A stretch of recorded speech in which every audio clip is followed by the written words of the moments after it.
नमस्कार मित्रों, जैसा कि मैंने आपसे कहा था कि अगले वीडियो में मैं अगला लेसन लेकर आऊँगा, अगला पार्ट लेकर आऊँगा। तो शिक्षा मनोविज्ञान एक महत्वपूर्ण चैप्टर है जिसमें कि शिक्षा को हमने पहले पढ़ लिया, अब मनोविज्ञान को देखना है।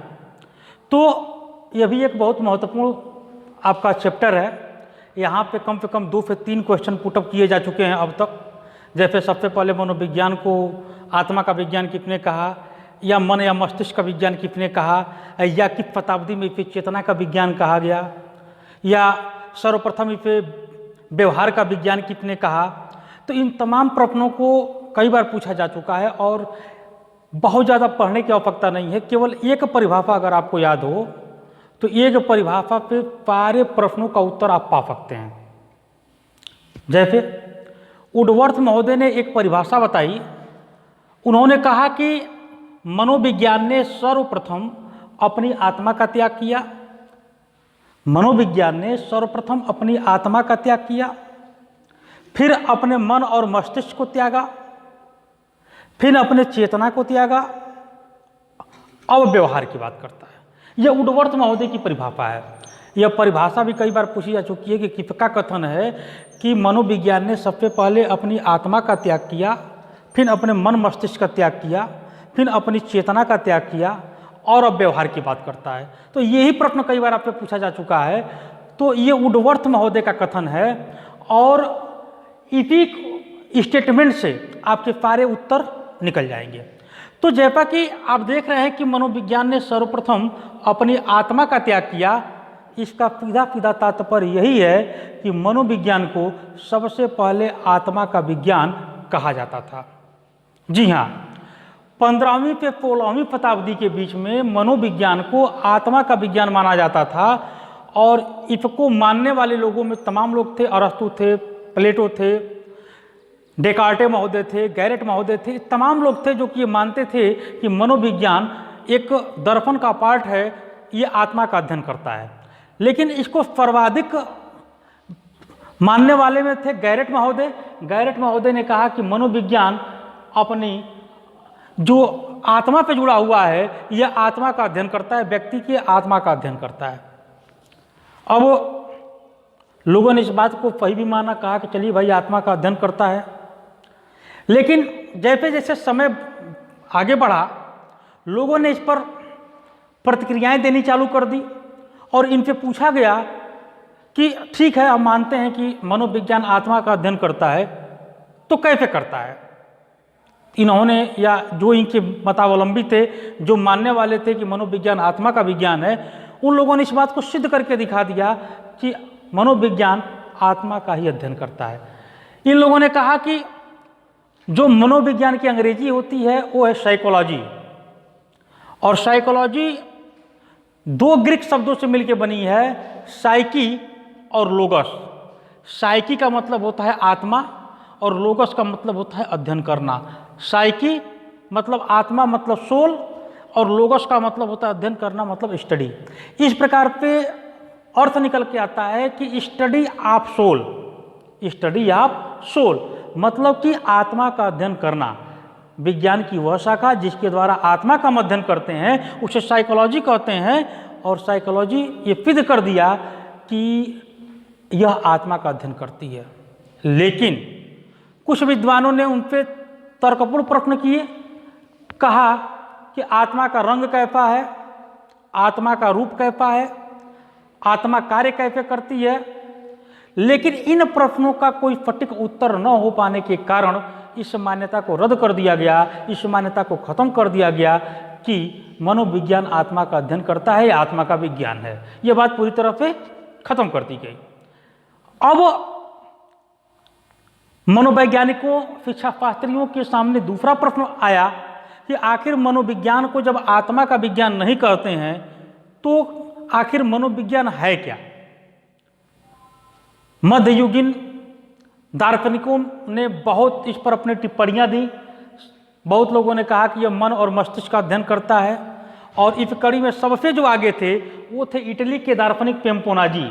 17वीं शताब्दी में इटली के दार्शनिक पेम्पोनाजी ने ये कहा कि मनोविज्ञान व्यक्ति के मन और मस्तिष्क का अध्ययन करता है।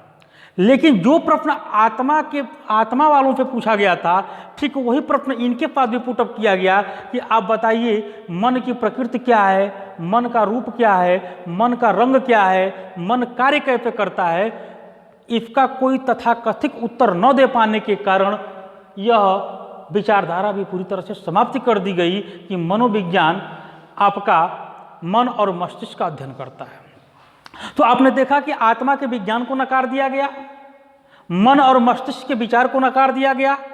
अब पुनः समस्या जब की तब रही। अब यह था कि मनोविज्ञान को अब क्या कहा जाए। तो 19वीं शताब्दी में विलियम वुंट, जेम्स पल्ली और जेम्स विलियम, ये 3 मनोवैज्ञानिकों ने इसे कहा कि मनोविज्ञान हमारी चेतन क्रियाओं का अध्ययन करता है। यह चेतना का विज्ञान है, हमारी चेतन क्रियाओं का अध्ययन करता है। लेकिन यह चेतना शब्द पर एक मत नहीं हो सके, अर्थात चेतन मन के अलावा अर्धचेतन और अचेतन मन भी होता है। क्योंकि इन्होंने केवल चेतन की बात कही, इसलिए इन लोगों में विवाद हो गया और इस कंसेप्ट को भी नकार दिया गया। परंतु 20वीं शताब्दी में तमाम मनोवैज्ञानिकों ने मनोविज्ञान को व्यवहार का विज्ञान माना, जिसमें वाटसन महोदय का नाम बहुत प्रमुख रूप से उल्लेखनीय है। वाटसन महोदय ने सबसे पहले कहा कि मनोविज्ञान हमारे व्यवहार का अध्ययन करता है, यह व्यवहार का विज्ञान है। तब से लेकर और आज तक मनोविज्ञान को व्यवहार के रूप में ही हम पढ़ रहे हैं, जान रहे हैं। अर्थात मनोविज्ञान एक व्यवहार का अध्ययन करने वाला विज्ञान है। तो आपने देखा कि मनोविज्ञान ने सबसे पहले अपनी आत्मा का त्याग किया। आत्मा काम कैसे करती है, रंग क्या है, रूप क्या है, प्रकृति क्या है, उत्तर न दे पाने के कारण इस मान्यता को रद्द कर दिया गया। मध्य युग में मन और मस्तिष्क के विचार को भी खंडन किया गया, क्योंकि वो भी उत्तर नहीं दे पाए कि मन की प्रकृति क्या है, मन का रूप क्या है, मन कार्य कैसे करता है। फिर 19वीं शताब्दी में चेतना के विज्ञान पे हम आए, चेतन क्रियाओं का अध्ययन करने की बात कही, लेकिन चेतना शब्द पर एकमत न होने के कारण इस विचारधारा को भी समाप्त कर दिया गया। लेकिन 20वीं शताब्दी में वाटसन महोदय ने कहा कि हमारे व्यवहार का अध्ययन करता है, मनुष्य के व्यवहार का अध्ययन करता है, इसलिए व्यवहार का विज्ञान है। इसलिए आज भी हम व्यवहार के विज्ञान के रूप में इसको परिलक्षित करते हैं और जानते हैं। आप देखिए एक ही जगह पे आपको तमाम प्रश्न मिले, आत्मा का विज्ञान, चेतना का विज्ञान, मन और मस्तिष्क का विज्ञान, व्यवहार का विज्ञान। आप देख सकते हैं कि 15वीं शताब्दी में इसे गैरेट महोदय ने आत्मा का विज्ञान कहा। मध्य युग अर्थात 17वीं शताब्दी में इटली के दार्शनिक पेम्पोनाजी ने इसे मन और मस्तिष्क का विज्ञान कहा। 19वीं शताब्दी में इसे चेतना का विज्ञान माना गया विलियम वुंट, जेम्स पल्ली और जेम्स विलियम के द्वारा। जबकि 20वीं शताब्दी में इसे वाटसन द्वारा व्यवहार का विज्ञान माना गया। साइकोलॉजी 2 ग्रीक शब्दों से मिलकर बना हुआ है, साइकी और लोगस। साइकी का मतलब आत्मा, लोगस का मतलब अध्ययन करना, अर्थात सोल और स्टडी ऑफ सोल मतलब आत्मा का अध्ययन करना। अब मनोविज्ञान की कुछ परिभाषाएं हैं जो कि कंपटीशन में पूछी गई हैं या आने की संभावना भी है।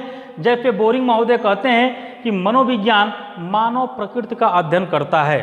बोरिंग महोदय ये मानते हैं कि मनोविज्ञान मानव प्रकृति का अध्ययन करता है, जबकि स्किनर महोदय कहते हैं कि मनोविज्ञान व्यवहार और अनुभव का विज्ञान है। स्किनर महोदय के अनुसार मनोविज्ञान व्यवहार और अनुभव का विज्ञान है। वहीं क्रो महोदय कहते हैं कि मनोविज्ञान मानव व्यवहार और मानव संबंधों का अध्ययन करता है।